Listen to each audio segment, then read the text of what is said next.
Alinsunod sa utos ni Pangulong Aquino, prioridad ngayon ng pamahalaan ang pagsasaayos ng kuryente at komunikasyon sa mga lugar na nasalanta ng bagyong Yolanda. Para sa detalye, balitaan mo kami Julius Disamboro.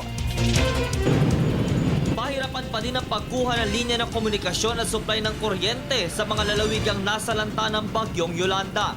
Kaya't isa sa mga prioridad ngayon ng pamahalaan ang agarang panunumbalik ng mga supply na ito para makatulong sa ating mga kababayang nasalanta ng kalamidad.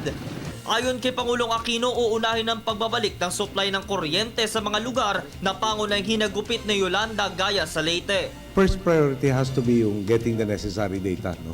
Maraming power. Yung walang power, let me explain that. No? Yung, siyempre, dami tayo transmission towers affected. Pati yung Luzon and Visayas are already interconnected sa kuryente. Na-damage rin yung interconnection. No? And so, first priority is restoration of power and communications. Ayon naman kay Presidential Communications Operations Office Secretary Herminio Coloma, bibigyang pansin ngayon ng National Grid Corporation of the Philippines ang pagpapanumbalik ng kuryente sa ilang bahagi ng Samar at Leyte. Inatasan din ngayon ng palasyo ang agarang pagsasaayos o pagkukumpuni ng mga telecommunications company sa kanilang mga linya upang mabilis na matawagan at maipaabot ang pinakahuling impormasyon sa bawat syudad o bayan. Isa din ang mabilis na pagtawag ng mga nakaligtas na residente sa kanilang kamag-anak at maipaabot na sila'y ligtas. Marami yung light materials na bahay na totally damaged. No?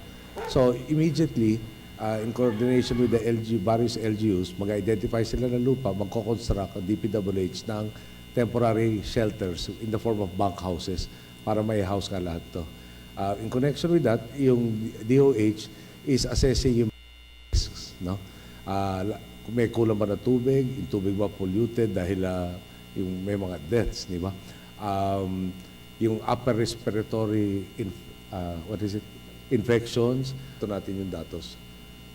Yung kailangan mo ng impormasyon magmumula sa komunikasyon, yung komunikasyon down, yung mga ginagamit natin kanina para makausap yung ating mga kalihim, satellite phone, si satellite phone at some point in time kailangan rin natin i-recharge. No? So, there are actually 4 cabinet secretaries present already in the region. Secretaries Gasmin, Rojas, Soliman, and Petilla.